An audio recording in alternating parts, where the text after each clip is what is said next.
made contact and shattered. At some point, Chris locates what's called a dry bag. Law enforcement had considered Laundrie the only person of interest in the murder of his fiancée, Gabby Petito. Liberty, a missing 4-year-old. The parents have called in and advised that the mother had went for a walk, came home, now they can't find her. They've been yelling for her. She's been gone for about 10 minutes now. Turn it over to another agency. Let's get some help. Hello? John.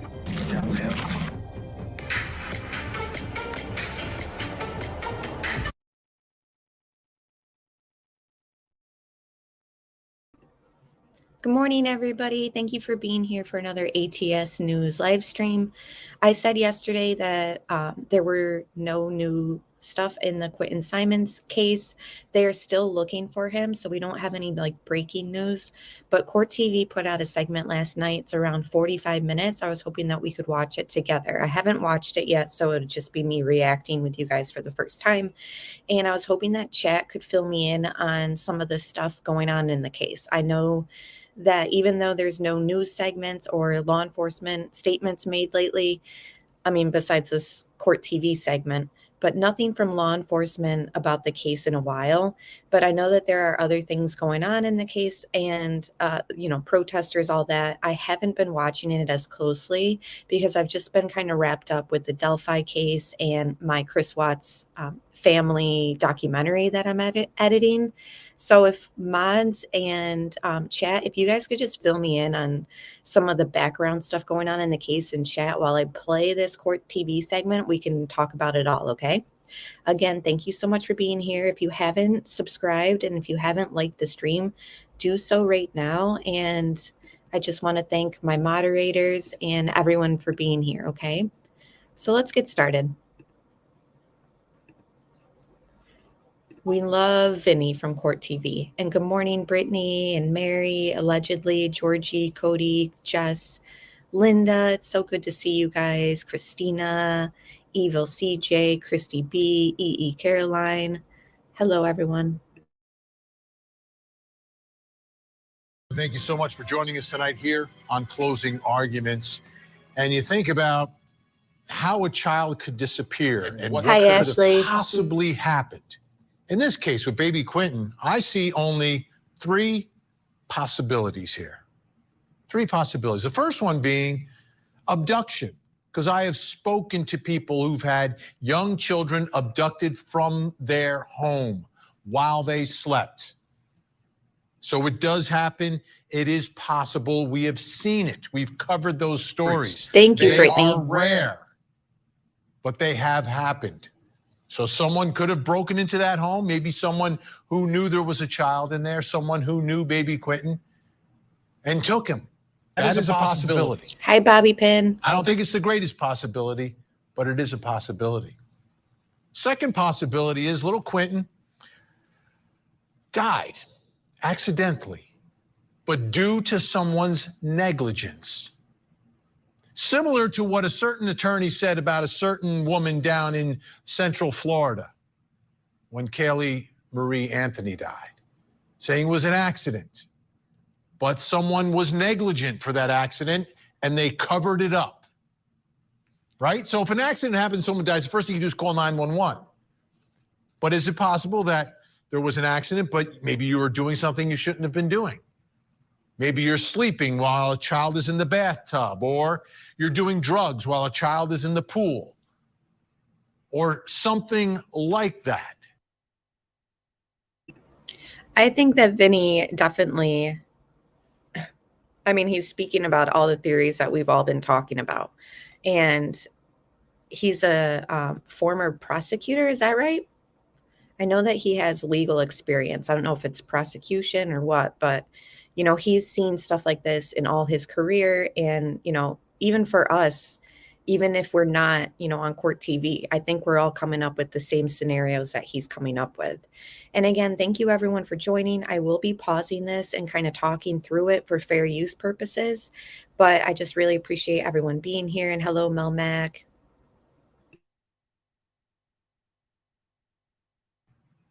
And all of a sudden you're like, oh my goodness, the baby's dead. and I should not have been under the influence, or I should have been doing this. It's my fault. I'm going to get in trouble. And then you cover it up. So you cover up an accidental death and make it look like something worse. That's possible. Still, again, from my perspective, not very likely. Because who, and this is a direct quote from the closing argument of the prosecutor in that other case, who? So I believe he's referring to Casey Anthony when he's talking about this other case. And I think that is, he's not saying her name because she wasn't found guilty or anything. So he's kind of tiptoeing around like who he's referring to. But I think we all know that he's referring to Casey Anthony. I just wanted to pause it quick and say something about Laura's comment. How would abduction equal his mother and grandmother celebrating, drinking? Yeah. And, no matter the scenario, it's been a red flag that we saw them out drinking and partying, but like you said, if this is a kidnapping, I mean, of all things, you would think like you wouldn't be out drinking at a bar or whatever. You know what I mean? It's just, I mean, it's alarming either scenario, but I definitely see what you're saying. And good morning, Nicole. Appreciate you guys all being here. I haven't watched this yet. Have you guys seen this? Who takes an accident and covers it up and makes it look like a murder? You wouldn't do that. That's ridiculous, I think. But still, it is one of the possibilities of what happened to baby Quinton. And then the third is the absolute worst. I don't know why anyone would do it, but murder, just outright murder. Someone purposely took the life of this little guy. You murder a child like that, you're going to do everything you can to not get caught, to cover it up, to get rid of the evidence. A possibility. So Mary says, why would the grandmother say the mother confessed to her? Did she say that? Because earlier in the stream, I was saying that I haven't really followed all the behind the scenes stuff going on. And I know there's a lot of stuff going on with the family speaking out and whatnot. So I'm curious, did something come out where Leilani said something to BJ about it?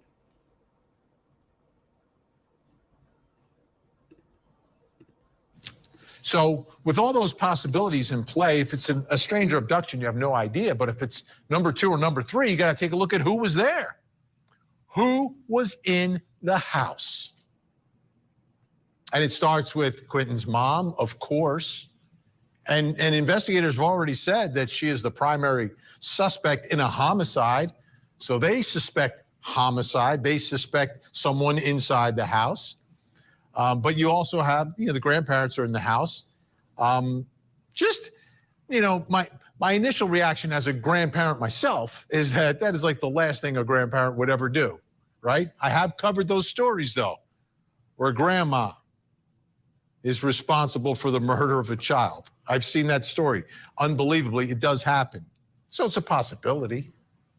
It's a possibility, but most of the cases we cover are either mom or who else? Dad? Well, dad's not even in the house, so it can't be him, but mom's boyfriend.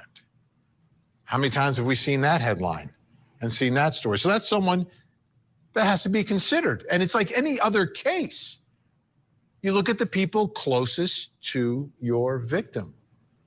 And I say victim because baby Quinton's a victim. Because this is a 20-month-old child who's unaccounted for. So something bad happened. We all know it. Now, let's get to one of the facts that I think has bothered many people in this case, and that's about the babysitter. Who canceled the babysitter and why? I'm glad Court TV is going over this little part too, because they said they misreported something relating to the babysitter and then they corrected it in the next segment. So now I think they're just trying to iron it out so that the facts are out there. because it is important on who canceled the babysitter, etc. And the Cat's Meows comment says, "Good morning. The family has never acted like he was missing. No flyers, no search. They never questioned if he was abducted." Yeah. And grandmother was repeating what law enforcement told her, but it came out sounding like Leilani said it. Okay. Yeah, I think that that's what my understanding was too. Just the text message that Billy Joe sent to a YouTuber just before the police announced that Quinton was in the landfill and the mother is the only suspect. Got you. Okay, so that was what was relayed to the grandmother as far as like a confession, but it wasn't. I know what you're saying. It was just what the law enforcement were speculating or whatever happened. And that was including the bathtub, right? Which makes zero sense because the missing person flyer, when this first happened, described him in a Sesame Street pajama set. So it couldn't have been the last time, you know, and plus they said that they saw him in the pack and play. So the bathtub scenario, I'm not trusting. Now the pool scenario, that is definitely a possibility. This is my opinion, but I do not believe that baby's in that landfill. I think the grandmother said that to throw people off. I mean, that's what I would think, possibly. But then I think, like, why would the law enforcement agents who are in the landfill, I mean, they're getting paid, you know, good money. They're not just, I mean, they're like specialty FBI team. So in my opinion, you know, if these law enforcement agents are getting paid what they're being paid, they're not going to subject them to the conditions unless it was absolutely necessary. Like, I think what's leading them to the landfill isn't just word of mouth, like from Danny or from the grandmother or from anyone. This is just my opinion. But yeah, exactly, Denise. The police said that they had evidence to lead them there. So I believe that there is physical evidence, maybe even the video surveillance. I just don't think that they would, yeah, exactly. They wouldn't be spending all this money if they didn't have factual evidence, in my opinion. But I definitely think that that could be a possibility that they have been kind of lying to law enforcement to send them in different directions. But as far as the landfill, there's something that's bringing them there, you know? And like I said, the agents who are going through that area and, you know, they're FBI, they're not law enforcement, you know what I mean? Like, they go through schooling and you have to have a bachelor degree and all this stuff. Like, they're prestigious law enforcement agents, even though they're in a dump, you know what I mean? But they're only there because they know, like, I have to be here. This is my job, serve and protect. Something's leading me here, though.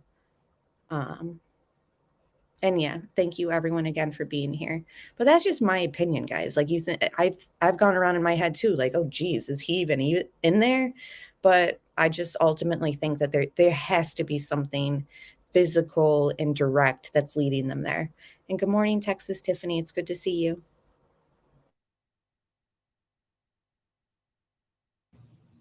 $5:29 in the morning. You send a text to cancel the babysitter?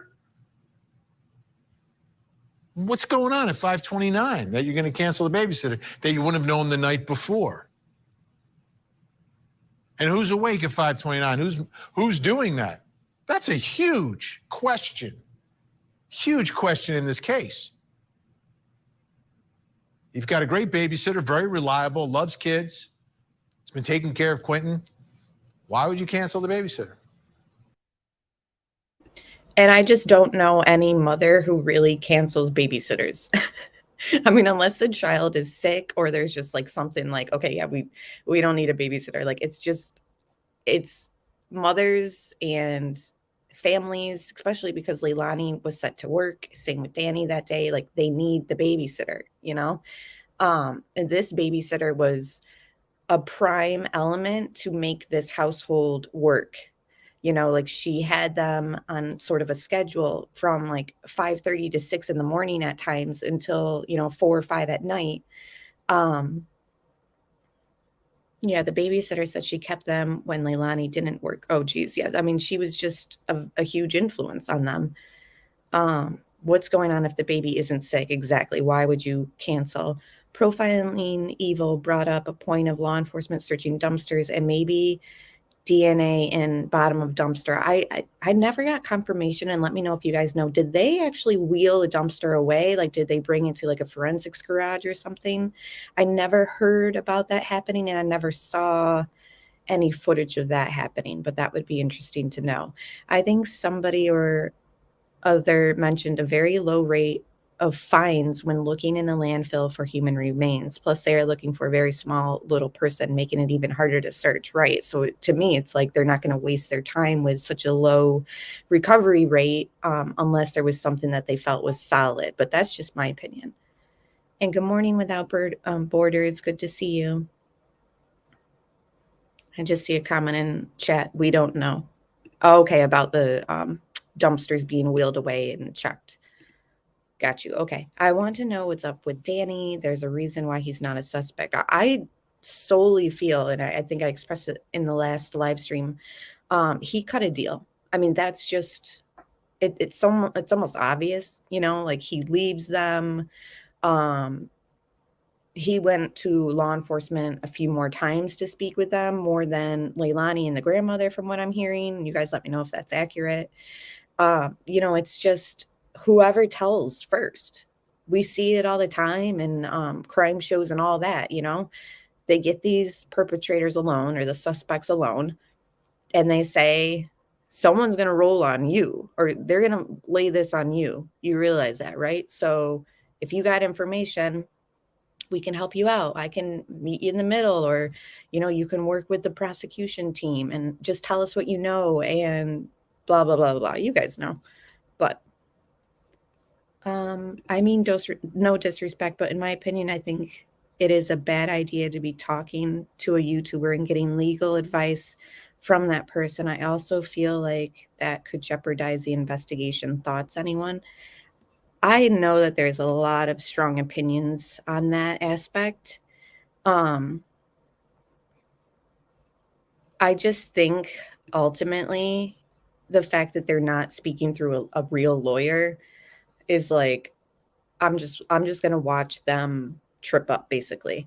I think even if they are getting legal advice from a YouTuber, I mean, this YouTuber doesn't have any legal experience as far as professional, or I mean, they might have experience just from what they know in life experiences, but I still feel like the walls are closing in on the suspect here, and I feel like it's only a matter of time, honestly.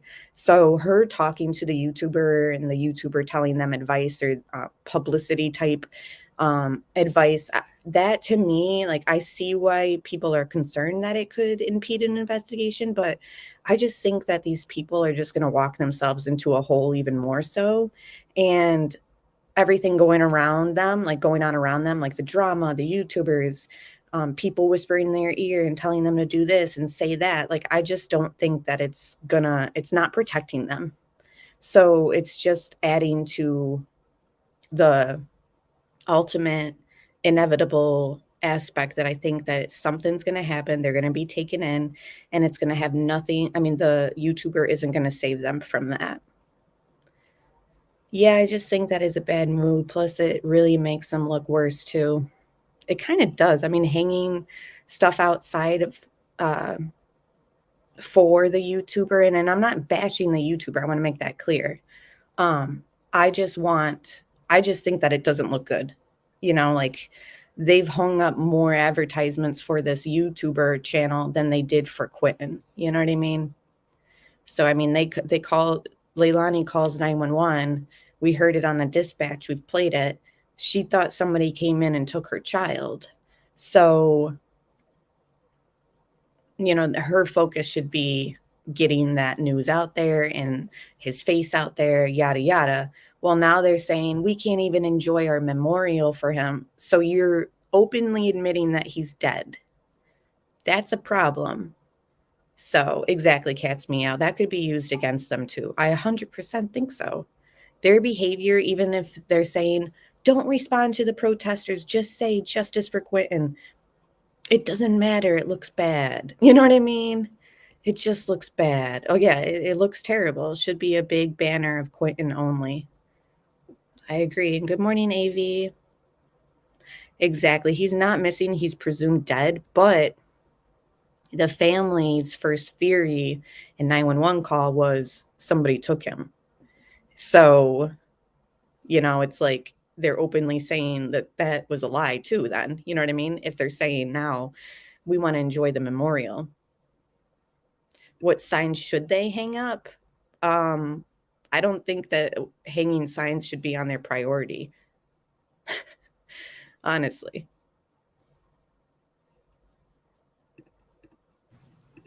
Has to be a reason. Need an explanation for it.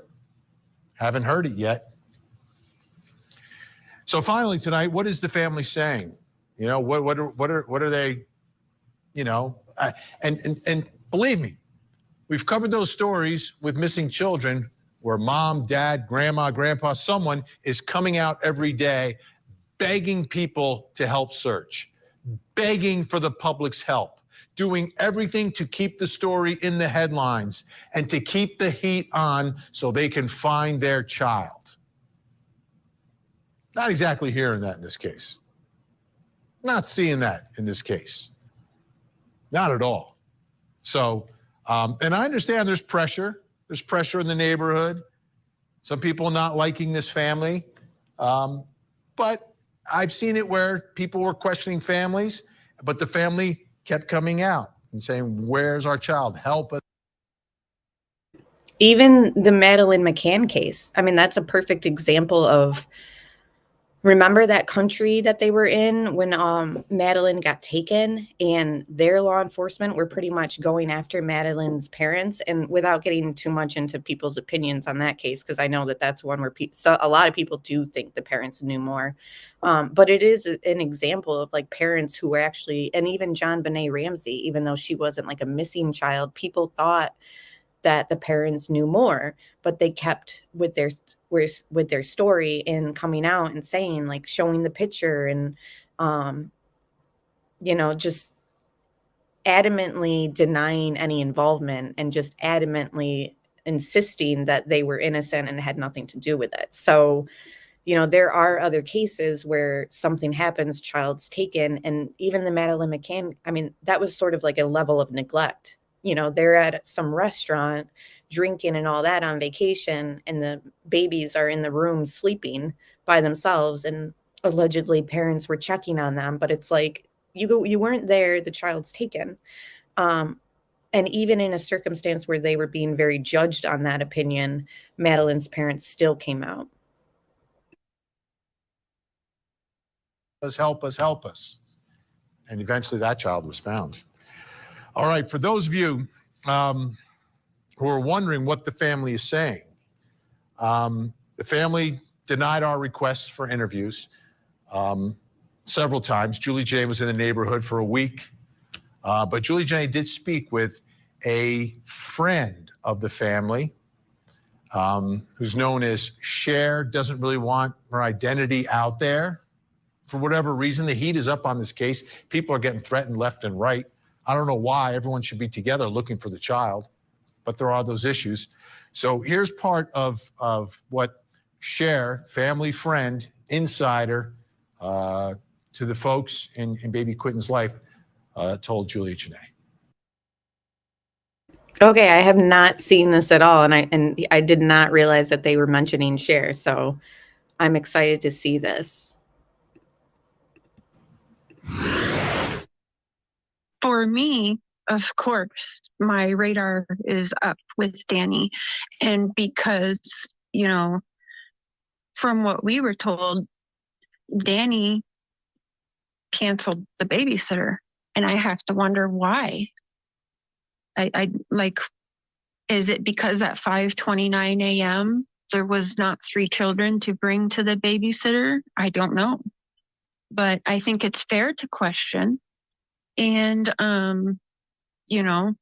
that back door was open till 5:44 a.m., I believe, if the timeline, is that right?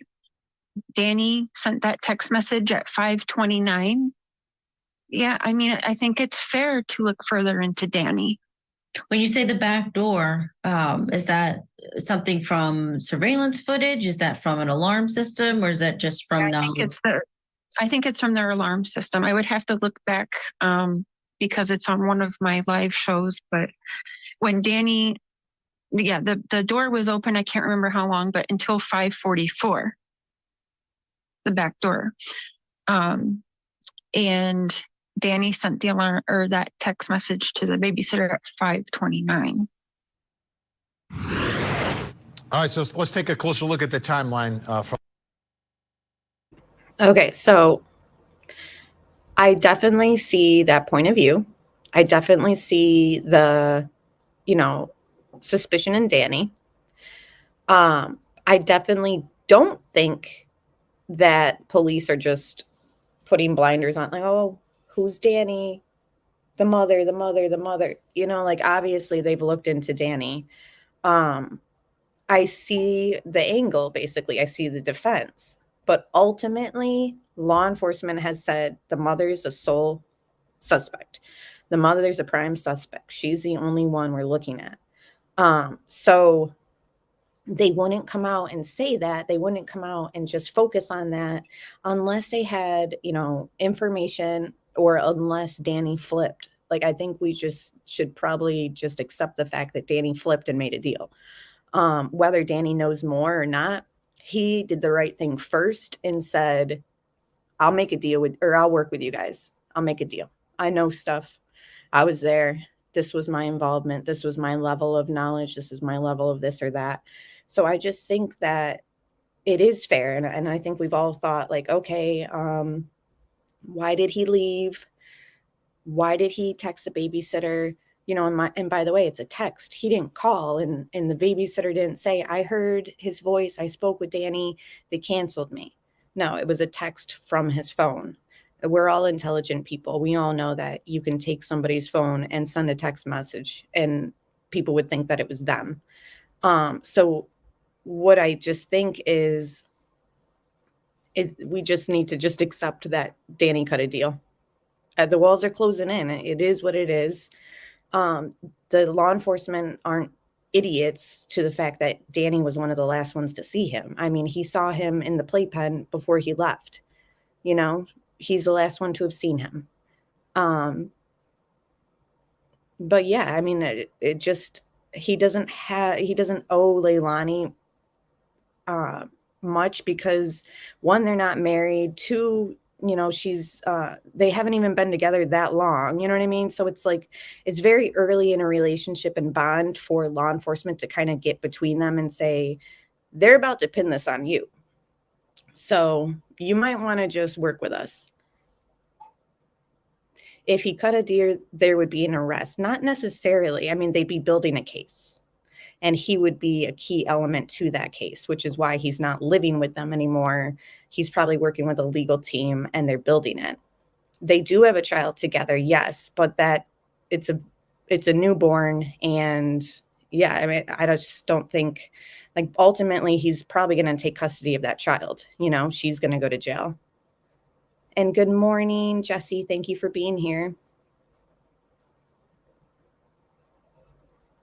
I think Danny knows because Leilani told him, but I think he physically participated in, I don't think he physically participated in hurting Quinton.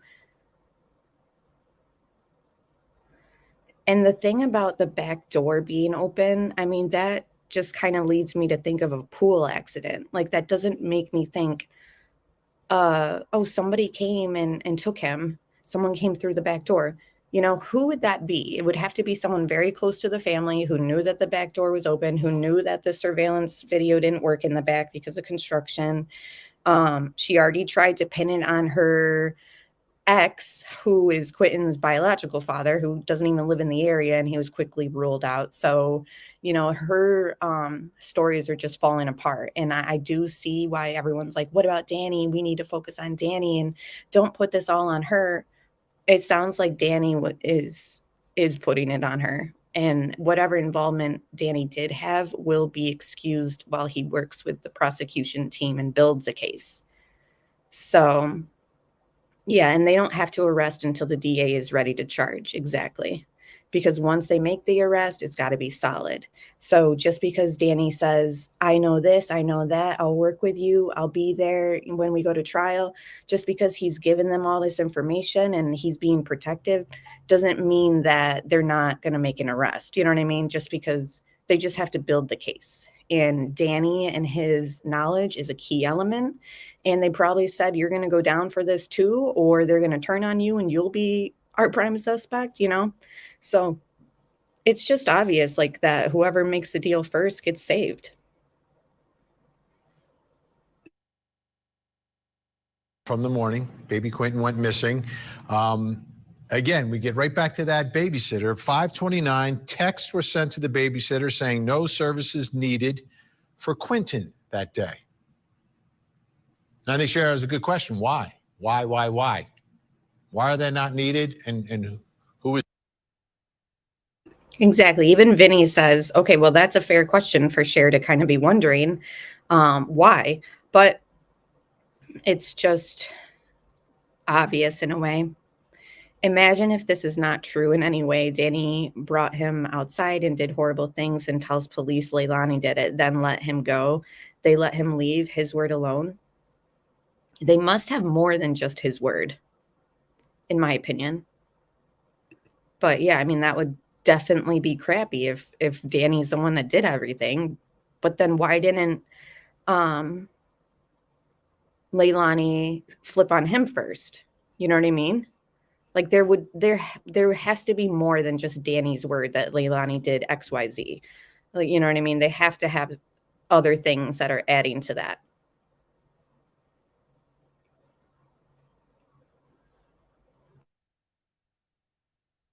Was sending that. She's saying that's the boyfriend, Danny, who was sending the text. And that's what the babysitter said. It came from Danny's cell phone. So what the babysitters told us as well. 6 a.m., Leilani's boyfriend tells police he saw Quinton at 6 a.m. Okay. Boyfriend sends a text 5:29, babysitter not needed, sees Quinton at 6 o'clock. Then at 9:39, this big gap, 3.5 hours, 911 called to report a missing child. Was no one awake? Like, what's happening between 6 and 9:30? I have no idea. I have no idea what's happening all that time. Where's Danny? Where's Leilani? Is Leilani awake? Is she not awake? Where's Grandma? Where's Grandpa? Where is everybody? 9:39, 911 called. Then 1 o'clock, the FBI joins the search for police. That's all in the morning. They get to October 12th. A week later, law enforcement tells the family they believe Quinton is deceased and that Leilani is the prime suspect. And then October 18th, the search for evidence in the landfill begins. So that's where we are. Let's bring in our guests to get a little more perspective on all of these aspects of what's happening in that house. Joining me tonight in Salt Lake City, Utah, retired police commander, host of the Profiling Evil podcast, Mike King is with us. Also in Salt Lake City, Utah tonight, private investigator Jason Jensen. Great in Los panel. Angeles, California, forensic psychiatrist, trial expert witness, and columnist of Inside the Criminal Mind, Dr. Carol Lieberman, and in Orlando, Florida, psychotherapist, CEO of Life Counseling Solutions, Dr. Jamie Lacey. Great to see everyone on this Monday. Mike King, let me start with you. 5:29, canceling the babysitter. 5:29, that means there has to be a reason for it, right? And there could be innocent explanations, and there can be not so innocent explanations. But to me, that is a crucial communication. And I'm sorry, just canceling the babysitter right before Danny says he saw him last in the playpen. It's just too coincidental, you know, like, oh, I saw him at 6 o'clock. You know, and it's just like to place him as being alive somewhere, in my opinion. You know what I mean? They text the babysitter at around 5:30. I saw him around 6 o'clock. Then I left for work. Like, it's just, I'm not buying it. Exactly, Ashley Oaks, red flag. I really hope they have a lot of evidence, CDT says, and are building a solid case, even if they do not find Quinton. Agree.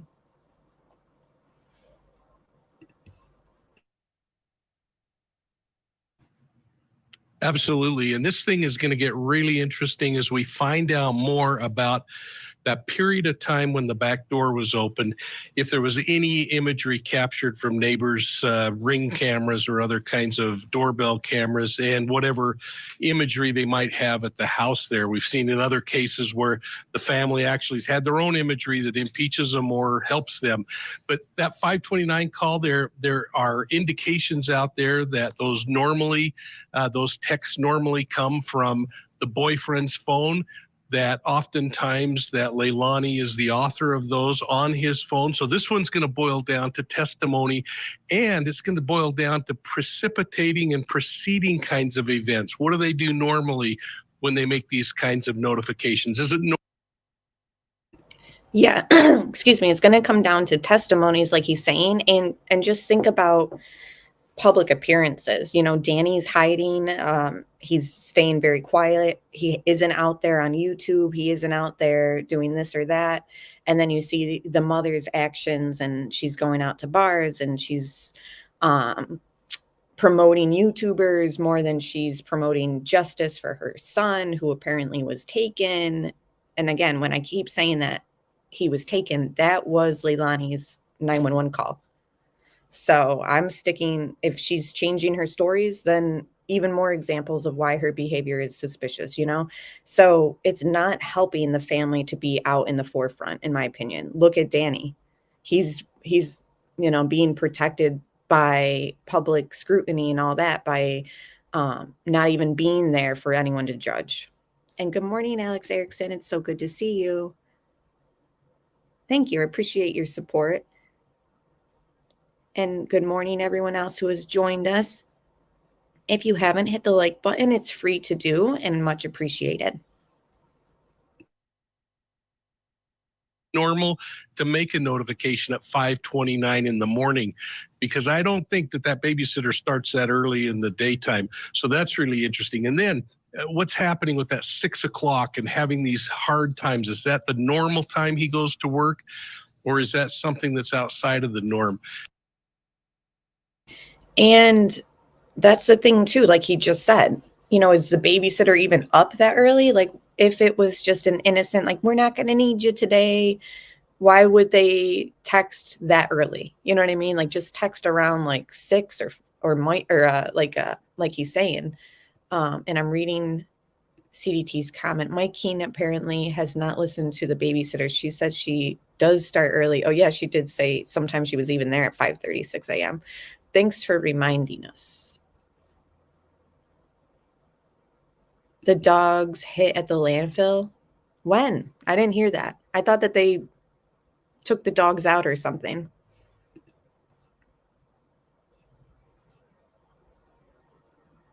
Okay. Thanks, guys. Paula said the sitter said she was up getting ready for the kids. Oh. Okay, well then that makes sense. Because if you guys are reminding me, she did start that early.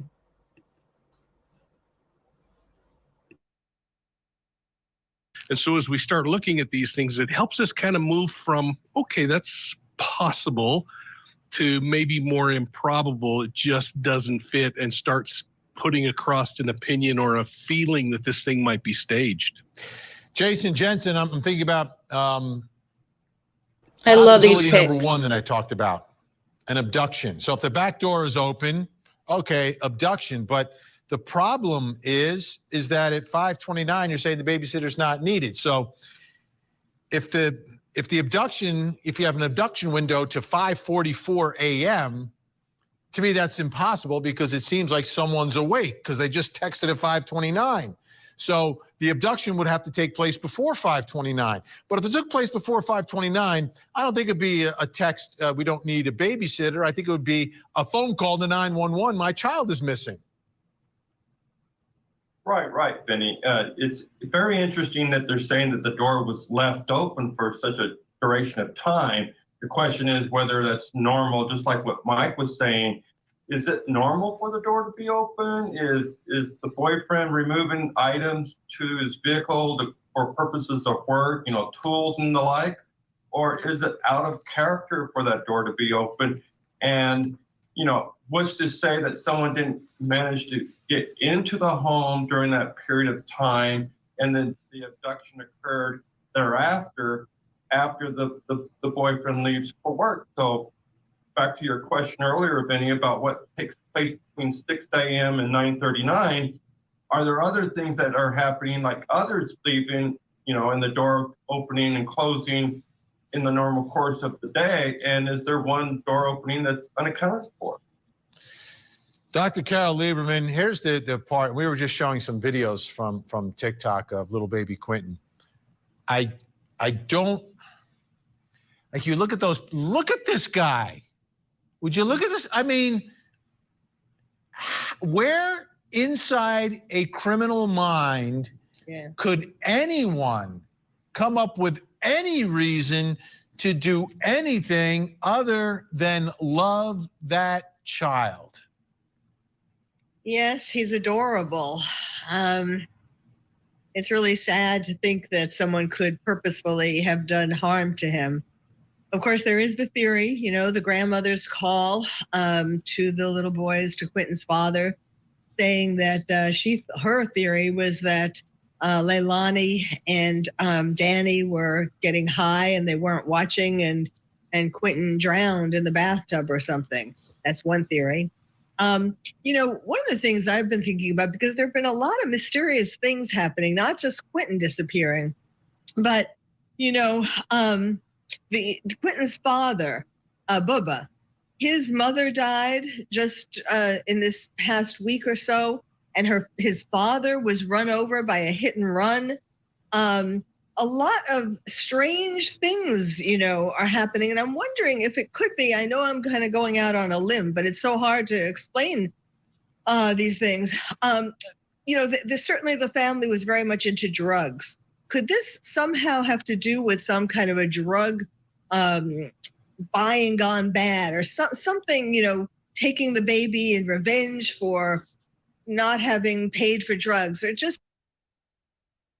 How do you guys feel about that theory? Because I'm not buying it. I feel like they would sell a car or something like that, or rob again, because, they have criminal records of such behavior. So I feel like if they were extremely desperate for drugs or money, they would be selling a washer on Craigslist or something. You know what I mean?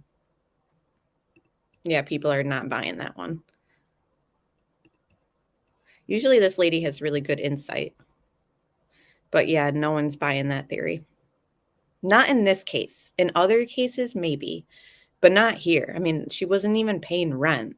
So it's just not something that I don't think it was like, I just don't think that. Some story like that connected to drugs. It's because, as you said, you look at that little innocent face, and it's really hard to think of someone doing harm for no good reason.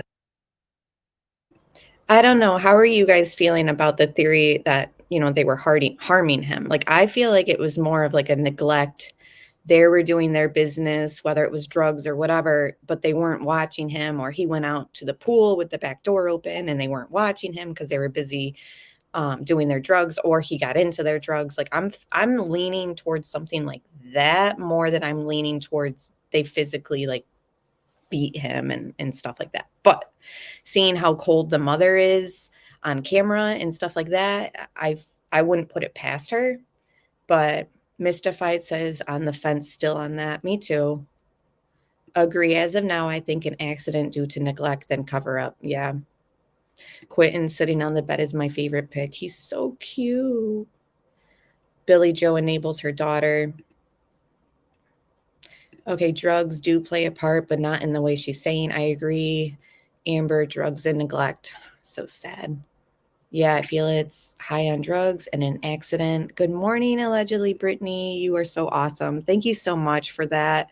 I really appreciate your super chat and all your support, and always being in chat and being a member on the channel. I just really appreciate that. And any support is appreciated. All I ask is for you guys to like the stream and subscribe. But if you want to donate, the super chat's available, and the links are in the description box for Cash Apps. But Ashley's thinking, I think, accident, then cover up, probable accident. It seems like a lot of people are leaning towards more of like an accident cover up. See, that I have heard that Elizabeth Diane Leilani was known to be physically abusive to Quinton. Stop defending this trash family. No one is defending them. I think that my live stream is actually titled Mother is Prime Suspect. So please don't be that rude.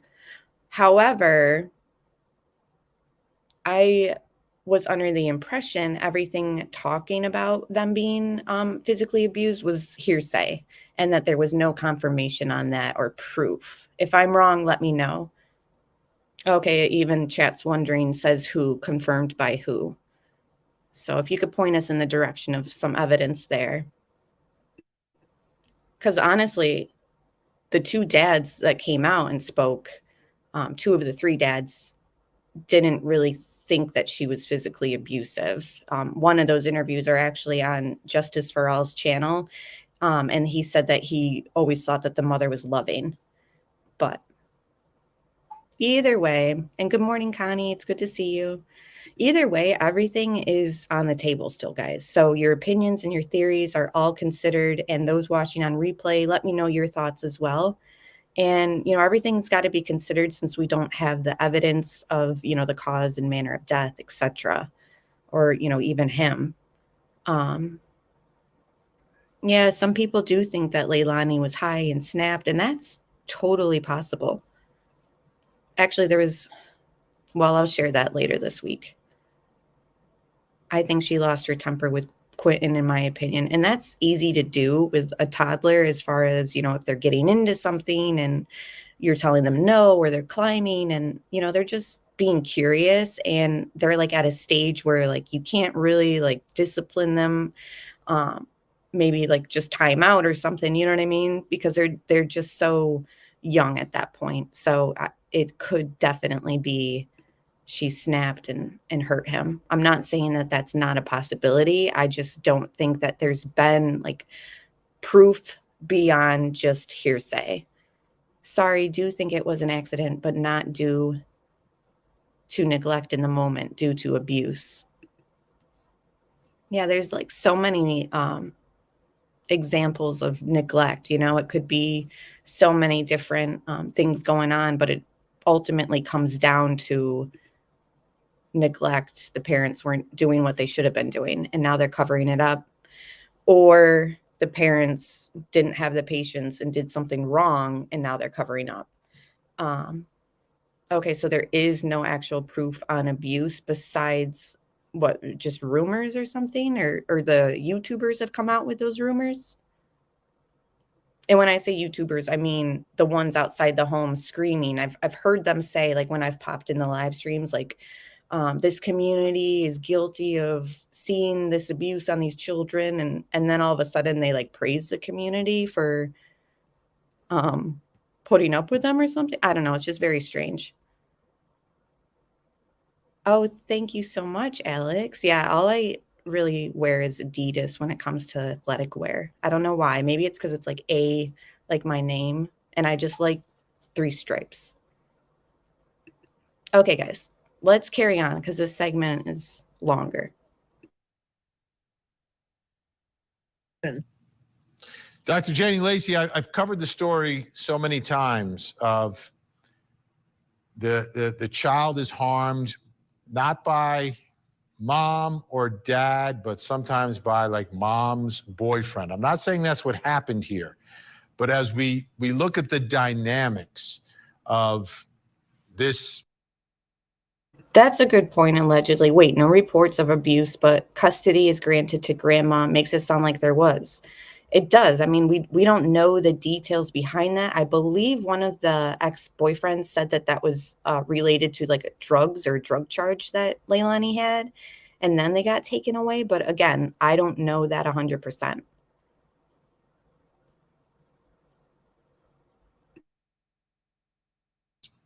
Unit in this family,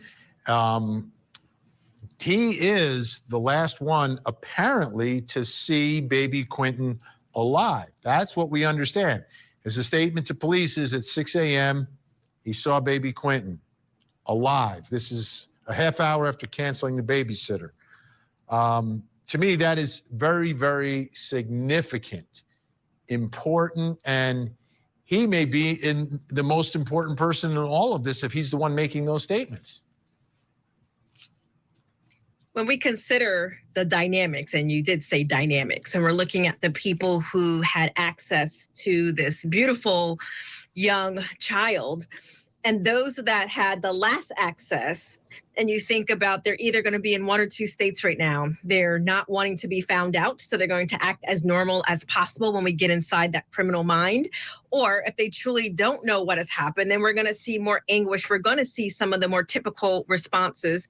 Or it could be that they know what has happened to the child and the inner turmoil, or looking at in those moments potentially of something happening out of reaction, or if it's premeditated, right? It's going to dictate how someone's going to be responding and why we see certain things, why we're looking for certain things because of the certain dynamics that we know a mother's love.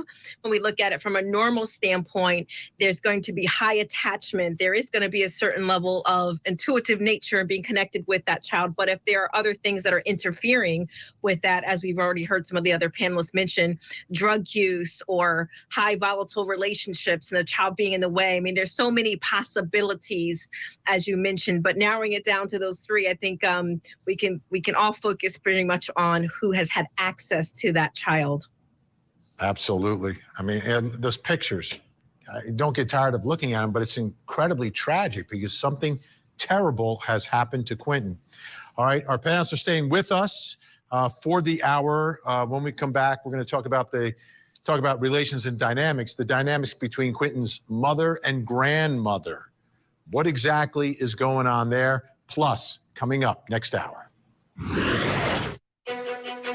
In Tampa, Florida, the math teacher murder trial. Matthew Terry is facing the death penalty, accused of murdering his math teacher girlfriend, Kay Baker, who was stabbed to death while trying to escape from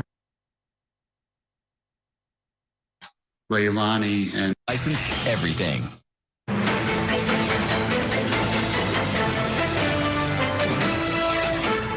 During the conversation with Bubba earlier, Billy Joe shared her theory that actually it was Leilani and Leilani's boyfriend who were present and high on drugs, and that Quinton, she believed, had drowned in a bathtub. So it was a stark contrast to see what they said publicly versus what Billy Joe said to Bubba privately. That's Sean Cohen, senior reporter from the Daily Mail, talking to us and talking about what baby Quinton's grandmother said to baby Quinton's father about what she thought may have happened here.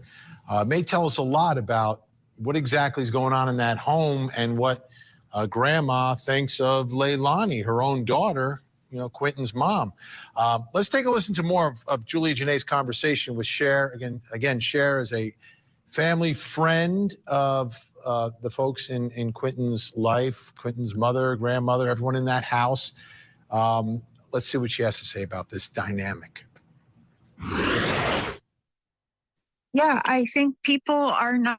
I think they assume that Billy is protecting Leilani in some way. It's not. She's very publicly said, if my daughter has done something, she needs to be punished for it. And that's exactly what I've been told. And the whole family has even said that publicly, from Leilani's brothers, Billy, you know. Now, do they think that someone else should be looked into also? Yes. But I'll just repeat what she has very publicly said, and what I know I hear almost daily. That is, she wants whoever done something, whatever it is, no matter who it is, even if it's her own daughter, she wants them arrested. All right, let's bring back in our experts, Mike King, Jason Jensen, Dr. Carol Lieberman, Dr. Jenny Lacey. Dr. Jenny Lacey, how about this mother-daughter dynamic? And I'm talking about Quinton's mom and Quinton's grandma. To me, that is the crucial relationship and where some answers have to come out of. I mean, they're all in this house together. That is the crucial relationship because, as we know, the grandmother had some power and had some say over what was going on based off of what she'd known her daughter's behaviors being. So when you're looking at that type of dynamic, right, there can be this internal power struggle that can happen.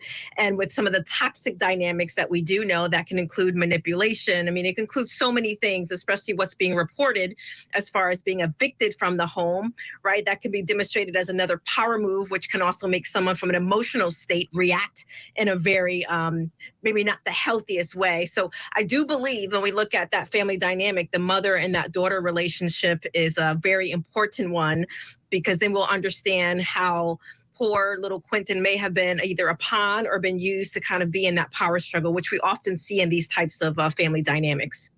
And Dr. Jane Lacey's down in Orlando. Dr. Carol Lieberman, I was in Orlando for a long time covering a trial down there.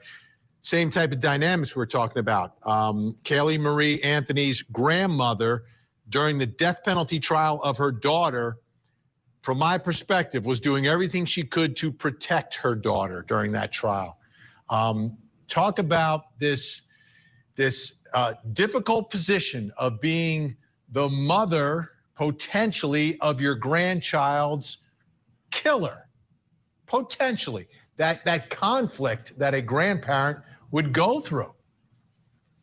They have had a very volatile relationship from long before Quinton was born. You know, you can tell from things that are going on today. So, for example, behind her daughter's back, the grandmother is talking to the father of Quinton, saying, "Oh, I think it was my daughter and her boyfriend, you know, taking drugs."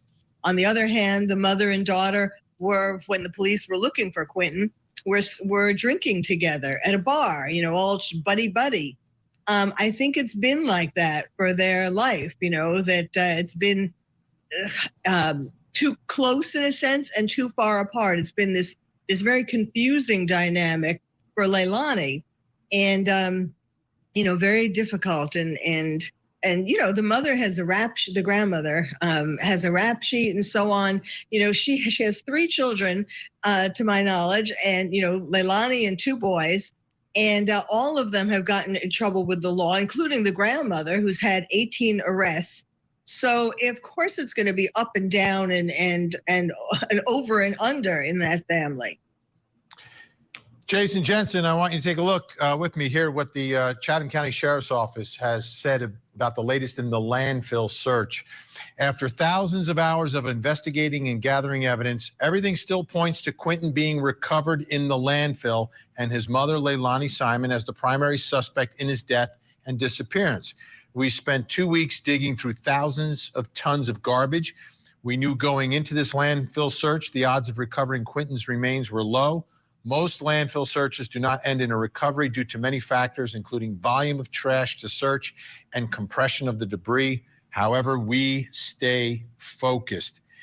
It seems very clear that there's nothing that is waving them away from the search of that landfill and the focus on Leilani. So there has to be some very compelling evidence that we haven't learned about. Right, Vinny. Well, one of the things that really stands out to me, you know, as being a cold case investigator that I am, I always look for flaws in an investigation that may potentially turn the case cold. Here, what we do know factually is that the FBI was brought in at 1 o'clock that day, the day that Quinton disappeared. And I would imagine that they used technology to trace phones for the individuals in the home. And one of the things that probably led them to suspect Leilani is GPS data. Because they said later on that the reason why they're searching the landfill is they traced the lead from a specific dumpster at a specific location. Well, if they're saying that Leilani went to a dumpster and that's why they think that they're going to find Quinton at the landfill, the problem that I see is maybe the trip to the dumpster was to get rid of contraband, because we do know that this family has a history of chronic substance abuse. So if they were getting rid of contraband, it may have nothing to do with the body, and they're looking through a landfill for no reason at all. All right, we'll continue our discussion. We've got a lot more to get to, including baby Quinton's babysitter, someone from outside the home who may have a lot of information, has been speaking out on TikTok. We'll show you what she's saying, and we'll bring back our experts. Okay, now's a good time for me to kind of check with chat for a minute. Where was Billy Joe's husband? When did he get home? How did he find out? Was he at work as well? Does anyone know that information? I'm sorry, guys. I don't have the answer for that, but I was hoping, somebody could comment in chat or in the comment section down below. I don't think for the health of the animals, the scent dogs are used in landfills. Those fumes could hurt them severely. Yeah, I think that did come out, that it's just not an ideal environment for them to do their work at a landfill. Is it true that this may be the last week at the landfill? Has anyone heard that? I haven't heard that until you just said it now. So hopefully someone can clear that up for us in chat. Billy Joe definitely has responsibility, in my opinion. And if there was abuse, all the adults do, including Danny. Yeah, definitely. And even if Danny cut a deal, it doesn't mean that he's a good person or that he didn't have any responsibility, So I just want to make that clear, because I'm not defending him. I'm just explaining what I think is going on with him.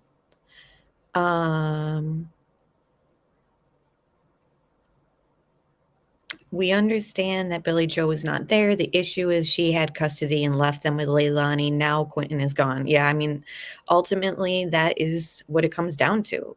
We can tiptoe around it and defend her all we want, but she had custody. That child was her responsibility 100%, not the babysitters, not Leilani's. It ultimately, in a legal aspect, the grandmother was the primary custody holder. Yeah, I doubt law enforcement would spend all that money in the landfill based on Danny's word. Yeah, there's got to be, they've straight up said, law enforcement has said that they have evidence that's leading them there. And I don't think a statement is that form of evidence. Yeah, thank you for understanding that at X amount of words. I'm trying to be objective as much as possible. Right. All right, let's get back to Vinny.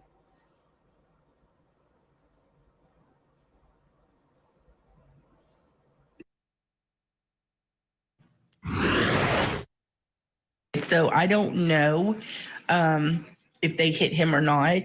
I never seen abuse. I've seen things that I would do different as a mother. Started today.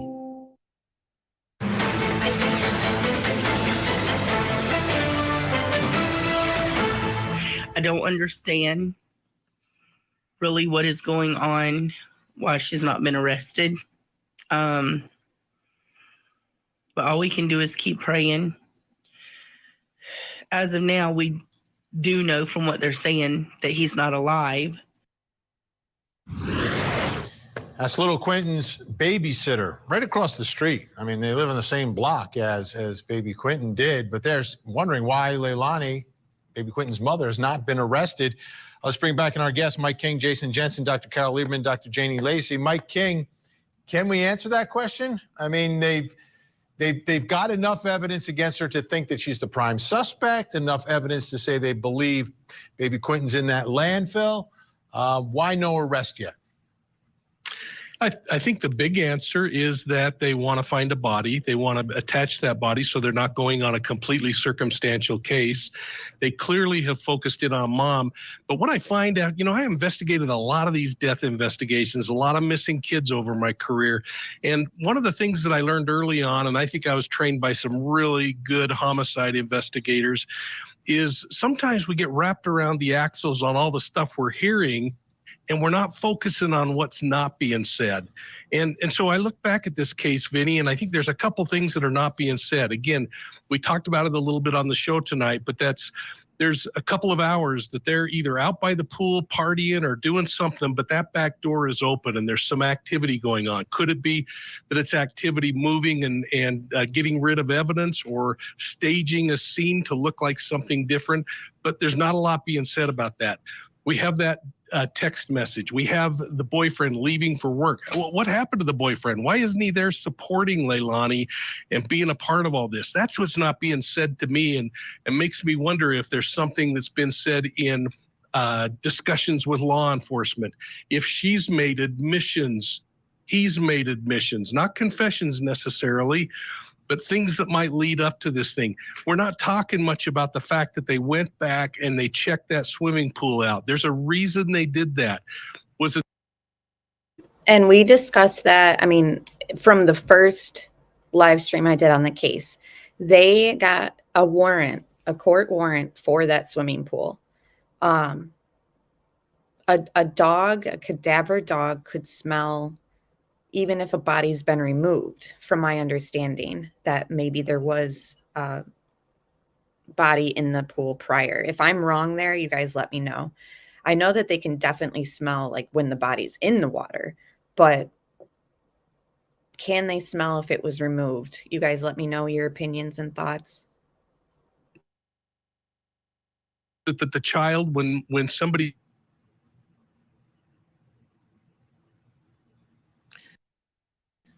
We just lost our connection to Mike King. We'll get that back in a Darn second. it. In the meantime, I want to show you some of the TikTok videos and pictures and images posted by Diana McCarter. She's the babysitter for little Quinton. Take a look at these images. You know, we've been showing them tonight, and it's interesting that it's the babysitter who was posting these. And this is a missing child. You know, if your child is actually missing, then you would want those images everywhere.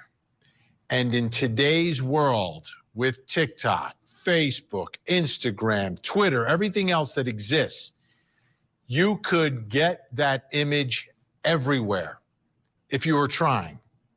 If you were trying. Let's take a listen to more of Diana McCarty here talking again about the case, about what she potentially knows on her TikTok feed. I am going to tell you that everything that I've said from the beginning has stayed the same because it's the truth. I never seen abuse with these kids as far as hitting. I seen 2 bruises, and I couldn't tell you if they hit him or not. It could have been an accident by them falling. Now, I also want to show you what she told Fox News in an interview. And she hasn't given a ton of interviews because of some criticism that she's getting from outside folks. I still don't understand it, why you would do that, but they have. Here's what she said. She said she'd been watching Simon's 3 children for about 9 months before Quinton's disappearance. 9 months, that's like half of his life. Said that her 16-year-old daughter found Quinton and Zane alone in the family's full-size backyard pool over the summer. The children cannot swim. Wow. Every time they come over here, we bathed them. They were dirty. We fed them good because they were always hungry, said the sitter who lives across the street.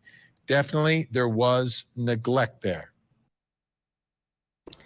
I just want to pause it there and just kind of talk about this comment from Blue Eyes. I don't understand, if it was an accident, why try and cover it up? You make yourself look guilty and something worse by doing that, right? Like if he was in the bathtub or in the pool and an accident happened like that, or they were backing out of the driveway and an accident happened like that, why cover it up, you know? That's why I'm almost thinking like, okay, so was this like he got into their stash and that's how he passed? Because that would be a type of accident that would fall back on the parents or the people watching the child as like a huge problem. You know what I mean? Like you would instantly be charged with, you know, the possession of the drugs and probably some form of manslaughter or whatever. You know what I mean? I don't know. What are you guys thinking there? Because I do think that that's a valid question. Why cover it up? Like, why not just call 911. You know what I mean? And exactly, that's been everyone's argument since day one. Makes no sense. If it was something like drug related, I think that that would be obviously charge. Either way, no offense to anyone, no matter how he passed, it's falling back on you, right? You're the parent, you're the adult, you're there, you know what I mean? Yeah, if they had drugs, I could see them trying to hide it, right? And not only if they're, I mean, say he drowned, you could just throw your drugs down the drain or hide them or something, you know what I mean? Like, so in my opinion, I feel like with everything we know about her drug history in general already, that this accident was probably related to maybe the drugs, but I don't know.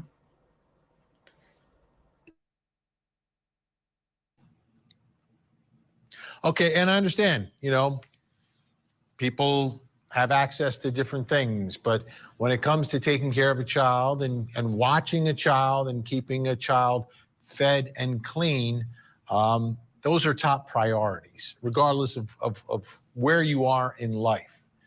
Those are your priorities, and whether you have very little or you have a lot, you have that responsibility. You absolutely do. But these are things that were noticed by the babysitter. Let's bring back in our guest. Dr. Carol Liebman, your reaction to that, these children, two of them could have been left in the pool by themselves. Two children don't know how to swim.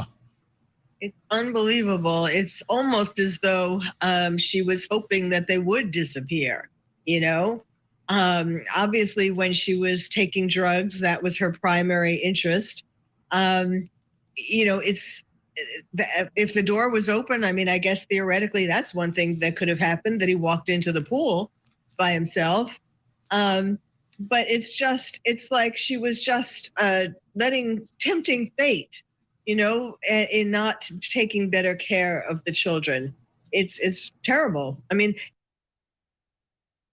and we brought up the statistics in a previous live stream about this case, and the number one leading cause of death for a child from the ages of 1 to 4, which obviously Quinton falls in, is drowning. So that's why I feel like I still kind of wonder about the pool, but I still also keep in mind like an accidental, like got into the stash type of scenario, maybe. Another thing is, the babysitter has said that Child Protective Services, she called Child Protective Services, or she knew that somehow that they were involved. And you wonder why. Well, first of all, why they left them with the grandmother, that she wasn't going to be a better supervisor, and just why the children weren't put in a safer home. Dr. Janie Lacey, I can almost hear in my head right now, going back to Orlando, the same opening statement in this trial. Baby Quinton was never missing because baby Quinton drowned in the pool and was found by his grandmother, who then told her daughter, "You're going to go to jail for this." And then the evidence was gone. Absolutely. And, when we consider the babysitter's statements, who was someone who had inside information, who had access to these children. So her statements of neglect, right, will tell us a lot about the state of this home and the state of baby Quinton in particular. So we can make some assumptions based off of even her. Yeah, let's just take a minute and kind of correct misinformation or a theory that probably isn't likely, is what, even though he is always on point, we do know in this instance, the grandmother was not home. That's why the mother, Leilani, had the children. So she was working. She goes out of town to work. So again, he's theorizing, he's talking to his panels, but ultimately, like if we're going to talk about theories, we kind of have to keep it all so factual. So love court TV, but let's just correct that. And we've done it before in other scenarios and other cases. If court TV says something a little bit off, or any media source, we want to correct it and then carry on. Statements of the basic needs of this child were not being met, just the clean, the being watched, being fed, and all the basic needs. So if that wasn't there, then we can only imagine the other conditions that were present that would put these children or put this child in harm. Absolutely. All right, guests are staying with us. We're going to talk about baby Quinton's dad and all of those protesters outside of the house. We've got an update on what's happening with them. Plus, coming up next hour. In Orange County, North Carolina, Lyric Woods. Chelsea Turner, former trial. The Playboy. Let us know that they even care.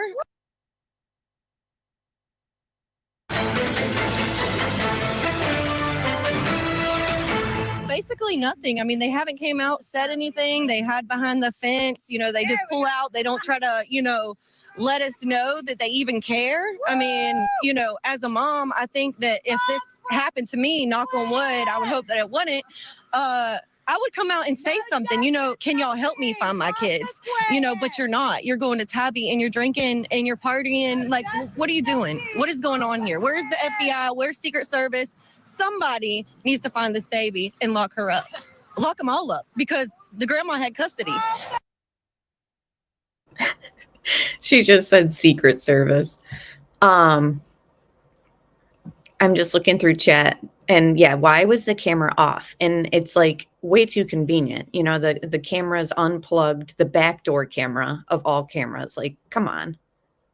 It's like when, and I'm wondering, can they extract information from some control panel or something when it comes to these cameras? Like, I don't know what security system it was or what camera system they had, but I know that Vivint, if you have the security system Vivint, it'll show you everything that took place. So if you turn your router off and you don't have the Wi-Fi to work the system, there'll be like a record of it, like they'll be able to pull up.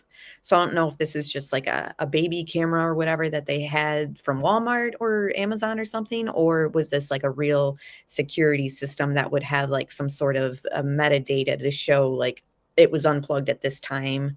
You know what I mean? So I'm just curious, more information on that. So if the grandma has custody and she left her with them, she's just as at fault.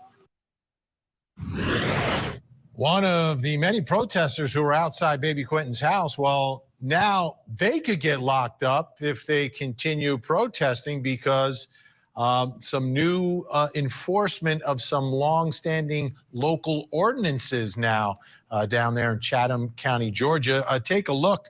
A no loitering sign has been put up between 7 p.m. and 7 a.m. And they're also going to now require a permit from the county manager to protest there during the day. Now, obviously, all of this stuff could be challenged by a constitutional lawyer, but I don't know if the protesters are going to go that route or just kind of stay away from the house. Here's what the police chief had to say.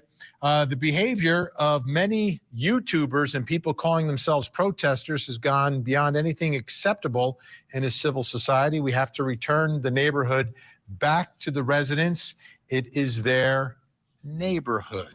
I agree with this statement and them putting up the no loitering signs, but I also support free speech and protesting. So I think that law enforcement was justified in taking the actions that they've taken from day one here. And I think that they've been extremely fair and let these people voice their opinions. But you guys let me know what you're thinking. That I wanted to talk about tonight is all the tragedy surrounding Quinton's dad, Bubba. And I can't imagine going through what he has gone through in the last month. Take a look at this. As you know, his son, Quinton, went missing on October 5th, okay? His mom passed away on October 24th. Then his dad is the victim of a hit and run on November 3rd. That's a lot. That's a lot. And our thoughts are with Henry, Bubba Moss tonight, going through all of that in less than a month. Your son, your mom, your dad, all gone? Wow. Let's bring back in our guests. Jason Jensen, you know, I look at what's happening in Bubba's life. I can't imagine any of it's related, but it could be related. I guess you just have to look at it because one's a hit and run. Who would do that? It could be an accident. He wasn't at the house when his son went missing, but all of this tragedy befalling on one guy. Right. It seems like it's all unrelated, but it's definitely terrible for Henry Bubba. But definitely out from the outside, you wonder if there's some kind of connection, but you'd have to look to see the driver of the hit and run, if there's some kind of nexus to the neighborhood where Quinton went missing and things of that nature.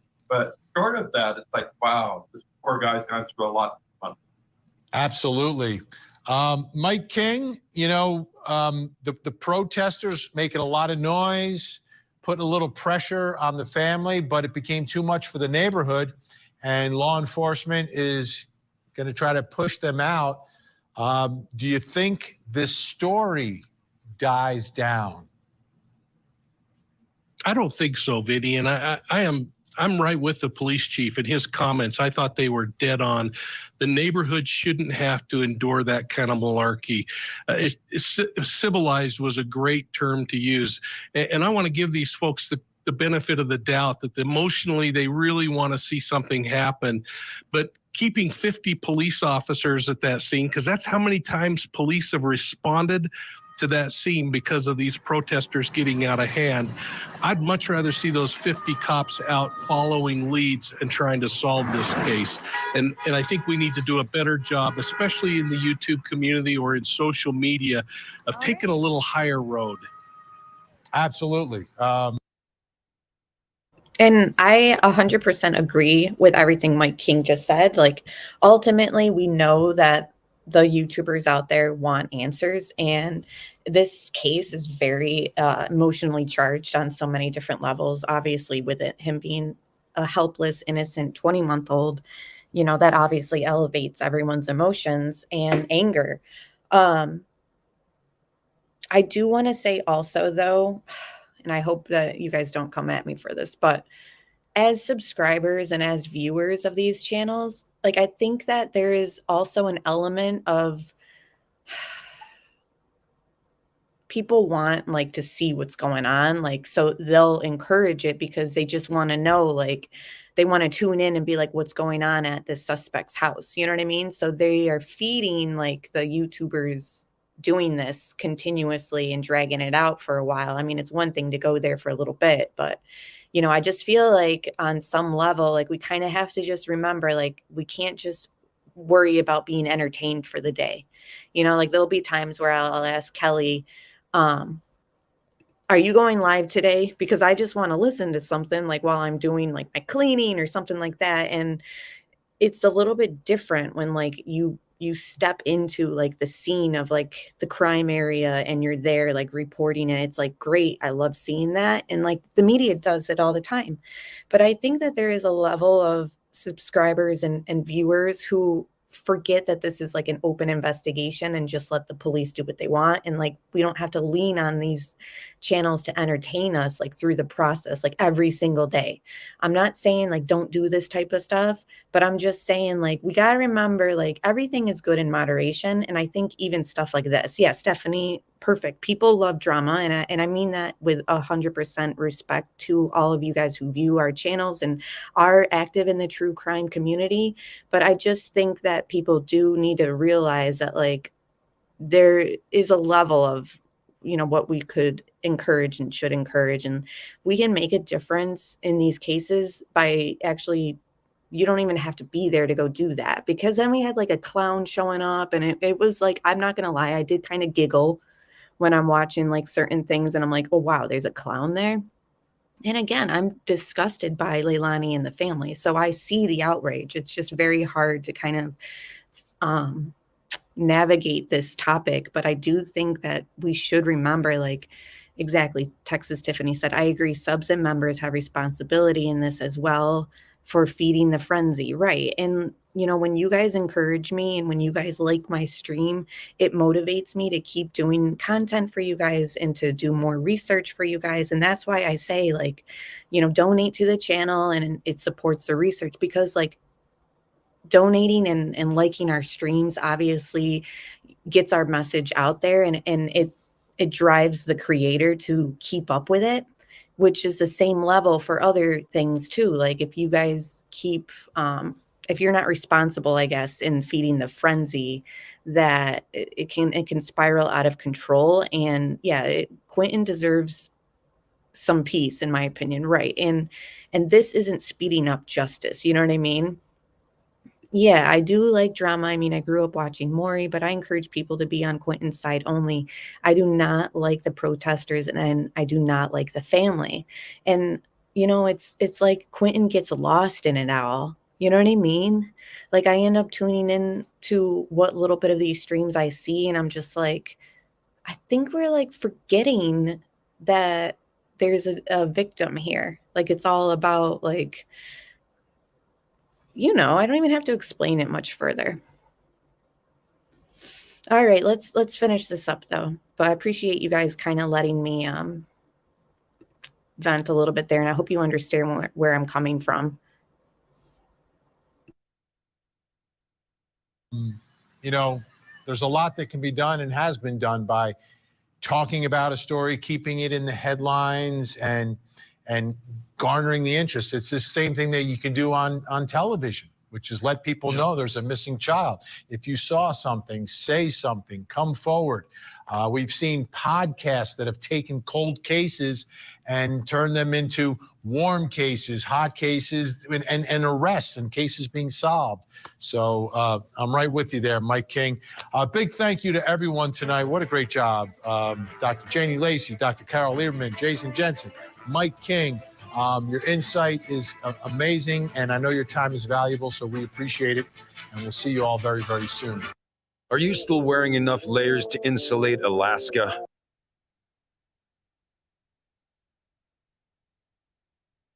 Was that the end? Because again, I was watching live for the first time with you guys. Yep. Okay. Well, we've been live for an hour and a half. That's usually how I like to keep it. I like to keep it under 2 hours. So I really appreciate you all being here. Justice for baby Q. Always remember, you know, law enforcement has a rhyme and reason. And there's a rhyme and reason why Danny is not listed as another suspect. So we can all kind of use context clues on what that might be. I think it's because he made a deal. I think that no matter what level of involvement he has, it's been seen before. Well, prosecution in the state will work with you. If you're going to help them out and get the conviction and arrest, then, you know, that's what a deal is.